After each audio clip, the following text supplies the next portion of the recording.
Composter, c'est polluer, vous y croyez pas. C'est une honte de dire ça.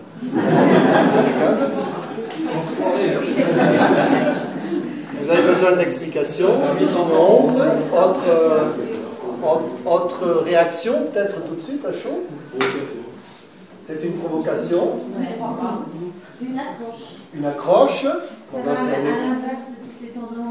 C'est à l'inverse de ce qu'on pourrait penser, de ce qu'on nous a dit. Et donc, on va faire un mix de toutes ces réactions. Hein, et je ne vais pas vous parler beaucoup de compost dans un premier temps. Parce que, en fait, avant de parler le compost, ça pollue, il faut comprendre pourquoi ça pourrait polluer beaucoup. D'accord ? Et donc, on va zoomer une autre situation. Et à un moment donné, vous allez comprendre l'implication du compostage et ça va être l'objet de l'échange qu'on va avoir. En fait, l'idée, c'est que à un moment donné, l'action qu'on va faire quand on est agriculteur, jardinier ou transformateur de matière organique, en fait, transformer cette matière organique va nous créer tout un tas de soucis complètement inattendus à la lumière de ce qui se passe dans nos nouveaux systèmes d'agriculture, de culture, où on végétalise les sols, où on fait appel en fait, à l'activité biologique et à la biodiversité pour nous aider à produire, et on veut produire sans polluer, et on veut produire beaucoup. Et en fait, le compost, dans ce petit chemin-là, il va nous poser quelques petits soucis. Alors, plutôt que de parler des soucis que vous devinerez au fur et à mesure du débat, et on posera les questions ensuite, on se rendra compte que systématiser une pratique, c'est sans doute une grande erreur. Le compost, il a sans doute une place, mais très particulière quelque part, et pas à grande échelle, une espèce de truc qu'on nous a dit que ça allait être miraculeux, que ça allait sauver le monde. Non, c'est exactement le contraire. Ça ne sauvera pas le monde, et c'est sans doute un produit un petit peu, allez, je dirais presque minable. Voilà la nature. Voilà comment elle fonctionne, c'est éternellement la vie, produire, consommer, recycler, avec rien, je fais toute la vie sur Terre. À l'aise. 0,04% de CO2 dans l'air aujourd'hui, et grâce à ce cycle où je recycle tout, je ne perds jamais rien, en fait j'ai toujours assez de CO2 dans l'air. En plus j'ai des imbéciles qui m'en rajoutent, donc c'est super pour ma photosynthèse. Qu'est-ce que fait la plante? La plante, elle va capter le gaz, principalement le CO2. L'azote va être capté par le sol. D'accord? Et donc, ça va permettre de faire pousser un végétal. D'accord? Ce végétal, il est utilisable. Il est à la base de toute l'échelle trophique de la Terre. Donc, toute la vie sur Terre dépend de rien, de 0,04% de CO2 dans l'air. Et j'en ai toujours assez. Parce qu'en fait, tout va être intégralement recyclé, et donc le sol, c'est une unité de recyclage.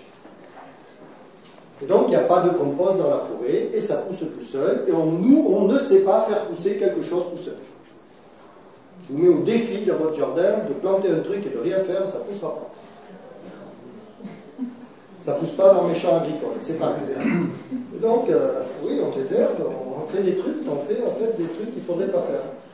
Et donc, le premier enseignement, c'est que il y a un monde extraordinaire autour de nous qu'on voit tous les jours et qu'on ne comprend pas. C'est banal. Un arbre pousse, une haie pousse, un truc pousse, une forêt pousse, une prairie pousse, et je ne sais pas pourquoi et comment.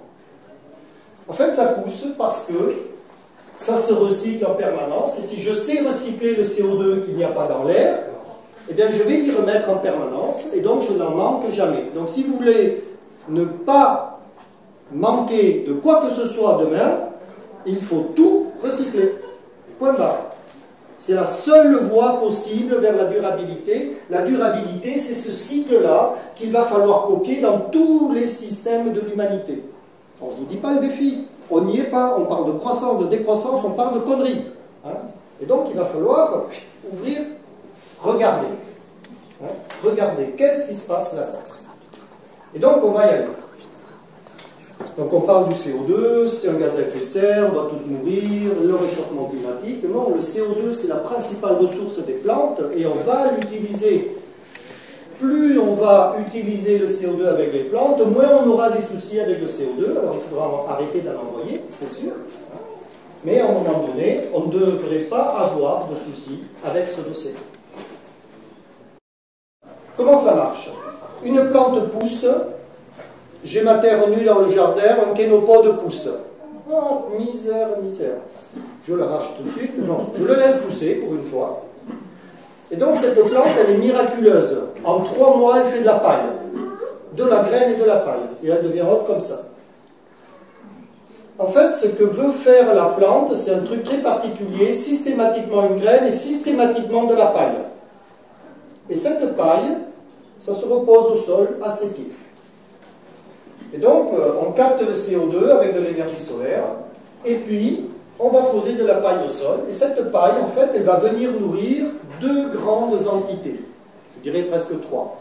Des champignons, tout ce qui est ligneux, dur, la matière organique dure, va être digéré par des champignons.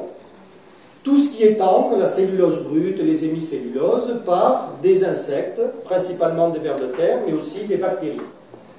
Et donc, à un moment donné, à la surface du sol, il va se produire quelque chose de très particulier. Des bactéries et des champignons, des fusarioses notamment, qu'on n'aime pas parce que ça donnerait des mycotoxines aux aliments. Bon, bref, non, ils sont là, c'est des champignons qui dégradent les pailles. Et en fait, ces individus très particuliers vont commencer à biodégrader la paille et en même temps vont capter de l'azote dans l'air. Un ver de terre va venir sucer une bouillie végétale, il va mélanger ça à la terre dans son tube digestif, et il va en faire quoi d'abord? En fait, il va en faire ce que vous appelez l'humus, la matière organique, mais en fait, il va en faire un gros caca. C'est un excrément. Le ver de terre est un végétarien qui digère grâce à la terre et il fait un excrément. L'humus est un excrément particulier, mais ça a toutes les propriétés de l'excrément. Ça colle. Alors, ça ne pue pas, ça c'est clair, mais ça colle. Tous les excréments collent. Et donc, ce qui va se passer dans ce débat-là, c'est que quand vous avez un excrément qui est produit, cet excrément il aide à structurer, à stabiliser le sol aéré, etc., les racines, tout le monde fait son job, et donc ça va devenir une réserve de nourriture enrichie en azote, enrichie en carbone. Et qui est-ce qui mange les excréments dans ma fosse septique? Ben, des bactéries. Et arrivent les bactéries, les mangeuses d'excréments, et elles vont attaquer cet excrément particulier. En fait, on dit que ça minéralise, et vous allez produire des éléments minéraux primaires, le tableau de Mendeleïev, si vous connaissez ça, de l'azote, du phosphore, de la potasse, des minéraux que la racine reprend pour augmenter son rendement. En fait, la nature, elle installe ce cycle de durabilité, plus vous la nourrissez, plus vous nourrissez le sol, plus vous aurez d'éléments minéraux, plus je nourris, plus je produis, in fine, de biomasse. Et vous avez un cercle vertueux qui s'accélère et qui augmente, et on passe du kénopode à des vivaces, puis des ronces, puis des arbres pionniers, puis des arbres énormes. Parce qu'il y a de plus en plus à manger, donc de plus en plus de production. Voilà. Et moi j'ai peur de mourir de faim. Non. Plus je nourris le sol, plus j'aurai à manger. Et ce que l'on découvre dans ce système-là, c'est que la matière organique qui nourrit le sol et qui permet la très haute productivité des systèmes, c'est une matière organique fraîche de la paille, des feuilles, des racines, qui n'est pas compostée. Plus c'est frais, meilleur c'est. Et la question, c'est pourquoi ça ne composte pas? Eh bien, parce qu'elle n'a pas besoin. Parce qu'un compost, faire un compost, c'est perdre énormément d'énergie, c'est perdre énormément de matière qui ne sert pas à nourrir ce cycle de la vie, ce cycle de recyclage. En fait, vous raccourcissez le cycle, vous l'accélérez, mais pas au bon endroit. Je prends 1 tonne de paille sèche, je la mets à composter, mais il me reste 300 kg de compost. Où sont passés les 700 kg qui restent? Mais je vous le donne dans le mille, vous les avez fermentés, ça s'est évaporé, c'est du CO2, d'accord? Alors effectivement, ça retourne dans l'air, et ce CO2 qui a fermenté, ce carbone qui a fermenté, il a oublié de nourrir le cycle de fertilité pour faire pousser une plante. Donc on a court-circuité la croissance du végétal. Donc ça, vous y allez dans tous les sens. Et c'est toujours la même chose. Retenez un chiffre, une tonne de matière organique qui va composter en matière sèche, équivalent paille par exemple, eh bien vous allez produire à peu près 850 kg équivalent CO2. Et il y a du méthane qui s'en va, il y a des protoxydes d'azote qui s'en vont, il y a de l'ammoniac qui part.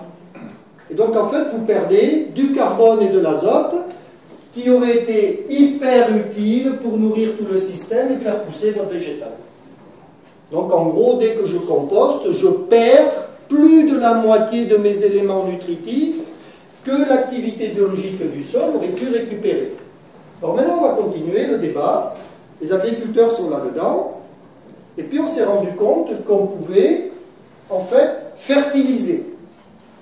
Et donc, je vais fertiliser. J'emmène de l'engrais chimique, là vous avez de l'ammonitrate, mais je peux mettre du fumier, du lisier, et pourquoi pas du compost.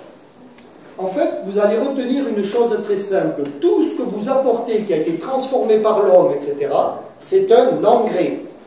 En fait, ça sert à fertiliser. Ça nourrit exclusivement des bactéries qui vont booster de la minéralisation. Ça va vous augmenter la productivité des plantes. Jusque-là, c'est juste. Mais il va vous manquer un étage. Il va vous manquer l'étage de fertilité du sol, puisque vous allez enlever la paille, faire du fumier ou du compost, et donc vous allez court-circuiter la production de matière organique qui fait la stabilité structurale et la fertilité légendaire de tous nos sols. Conclusion, j'ai que du fumier, je nourris les bactéries. Eh bien les bactéries, vous allez développer des colonies énormes de bactéries parce qu'il y a plein à manger. S'il y a 10 milliards d'êtres humains sur Terre, c'est parce qu'on est capable de les nourrir, ou 7 actuellement. Voilà, alors il y en a un petit peu qui meurent de faim, mais globalement on s'améliore au fur et à mesure qu'on bosse. Et donc, ce qui se passe là-dedans, c'est que globalement, les bactéries, quand elles auront mangé la totalité de ce que vous avez mis en fertilisation, eh bien, elles vont mourir de faim. Et avant de mourir de faim, ça va être la guerre civile. Elles vont ouvrir le frigo, elles vont chercher à manger pour survivre. Et le frigo, il est là. C'est le stock initial de matière organique qui va être attaqué par les bactéries à son tour. Et donc vous allez baisser la quantité de matière organique du sol grâce à la fertilisation. Et puis, ben, si vous ne renouvelez pas votre stock de matière organique, eh bien, vos sols vont se dégrader. Et grâce à votre super fertilisation organique, au compost ce soir, eh bien, vous allez dégrader la fertilité organobiologique des sols. Et petit à petit, vous allez perdre la productivité des plantes. Plus je vais fertiliser, plus ça va se dégrader. Alors, si par contre je garde la nutrition par la paille en même temps que la fertilisation, là ça pourrait être extraordinairement performant. En fait, il faut les deux béquilles. Ok? C'est pour ça qu'on va avoir un petit souci. Alors maintenant, je vais poser une question. Le fumier, qu'est-ce que c'est? Voilà. C'est de la paille plus un excrément. Et puis avec ça, et le compost, qu'est-ce que c'est finalement? Comment je pourrais le traduire, ce compost? Quelle image je pourrais lui donner?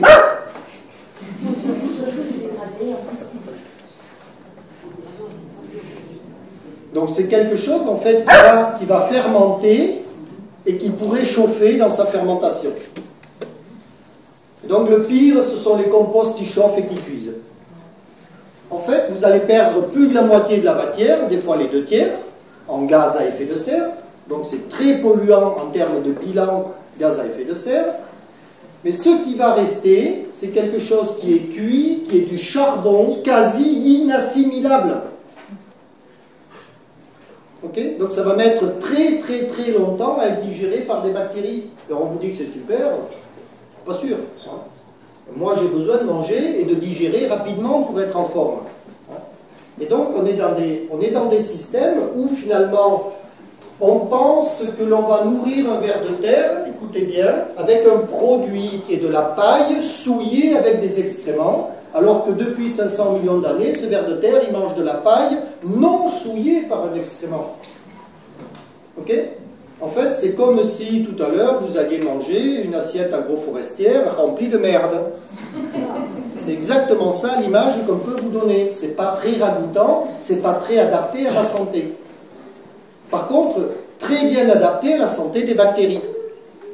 Donc en fait, tout ce que vous allez mettre, c'est absolument pas adapté pour récupérer la fertilité organobiologique des sols. C'est adapté pour fertiliser et organiser le monde des bactéries, qui va produire énormément d'éléments minéraux, qui va augmenter le rendement. Mais vous, vous avez oublié d'alimenter avec de la paille le sol, pour que la fertilité se mette en place en permanence. Et donc, cet aparté sur le compost, vous le comprenez mieux maintenant. C'est-à-dire qu'à un moment donné, je dois faire attention à la gestion de ma matière organique, d'accord ? Et on ne composte que ce qui est réellement nécessaire et qu'on ne peut pas gérer différemment. Mais ce n'est pas beaucoup, d'accord ?